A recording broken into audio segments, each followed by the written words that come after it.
बिस्मिल्लाहिर्रहमानिर्रहीम। शुरू करती हूँ अल्लाह के नाम पर जो निहायत रहीम और करीम है।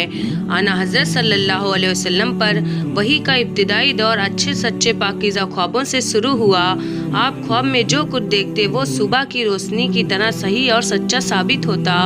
फिर मन जानिब कुदरत आप तन्हाई पसंद हो गए और आप सल्लल्लाहु अलैहि वसल्लम ने गारे हिरा में खिलवत नसीनी इख्तियार फरमाई और कई कई दिन और रात वहाँ मुसलसल इबादत और यादगारे इलाही वो जिक्र व फिक्र में मशगूल रहते। जब तक घर आने को दिल न चाहता तो ऐसा हमरा लिए हुए वहाँ रहते।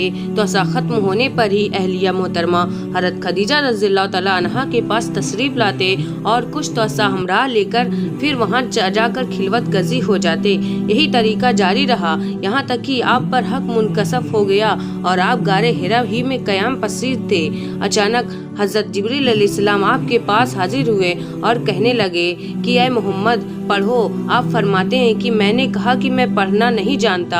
आप सल्लल्लाहु अलैहि वसल्लम फरमाते हैं कि फरिश्ते ने मुझे पकड़कर इतनी ज़ोर से खींचा कि मेरी ताकत जवाब दे गई। फिर मुझे छोड़कर कहा कि पढ़ो। मैंने फिर वही जवाब दिया कि मैं पढ़ा हुआ नहीं हूँ। उस फरिश्ते ने मुझको निहायत ही ज़ोर से खींचा कि मुझको सख्त तकलीफ महसूस हुई। फिर उसने कहा कि पढ़। मैंने कहा कि मैं पढ़ा हुआ नहीं हूँ। फरिश्ते ने तीसरी बार मुझको पकड़ा और तीसरी मर्तबा फिर मुझको खींचा। फिर मुझे छोड़ दिया और कहने लगा कि पढ़ो अपने रब के नाम की मदद से जिसने पैदा किया और इंसान को खून की पटनी से बनाया। पढ़ो और आपका रब बहुत ही मेहरबानियाँ करने वाला है। बस यही आयतें आप हज़रत जिब्रील अलैहिस्सलाम से सुनकर उस हाल में गारे हिरा से वापस हुए कि आपका दिल उस अनोखे वाक़ये से काँप रहा था। आप हज़रत खदीजा रज़ियल्लाहु तआला अन्हा के यहाँ तशरीफ़ लाए और फरमाया कि मुझे कंबल ओढ़ा दो, मुझे कंबल ओढ़ा दो। लोगों ने आपको कंबल ओढ़ा दिया। जब आपका डर दूर हो जा रहा था तो आपने अपनी ज़ौजा मोहतरमा हज़रत खदीजा रज़ियल्लाहु तआला अन्हा को तफसील के साथ ये वाक़या सुनाया और फरमाने लगे कि मुझको अब अपनी जान का खौफ होने लगा है।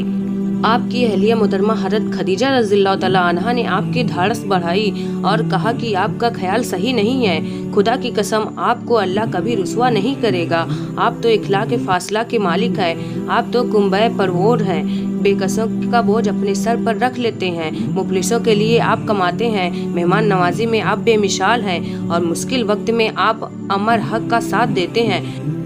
ऐसे औसाफ हुस्न वाला इंसान यूं बेवक्त जिल्लत व ख्वारी की मौत नहीं पा सकता।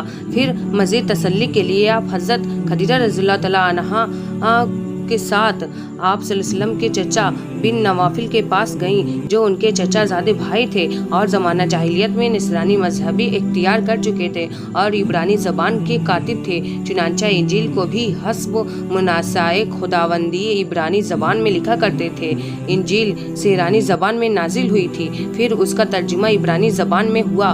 वर्का उसको लिखते थे। वो बहुत बूढ़े हो गए थे, यहाँ तक कि उनकी पेशानी भी रुखसत हो चुकी थी। हज़रत खदीजा रज़ियल्लाहु तआला अन्हा ने उनके सामने आपके हालात बयान किए और कहा कि ऐ चचाज़ादे भाई, अपने भतीजे मोहम्मद सल्लल्लाहु अलैहि वसल्लम की ज़बानी ज़रा उसकी कैफियत सुन लीजिए। वो बोले कि भतीजे, आपने जो कुछ देखा है उसकी तफसील सुनाओ। चुनांचा आप सल्लल्लाहु अलैहि वसल्लम ने अज़ अव्वल ता आखिर पूरा वाक़या सुनाया, जिसे सुनकर वर्का बेइख्तियार होकर खड़े हुए और बोले, ये तो वही नामूस मौजिज़ राजदान फरिश्ता है जिसे अल्लाह ने हज़रत मूसा अलैहिस्सलाम पर वही देकर भेजा था।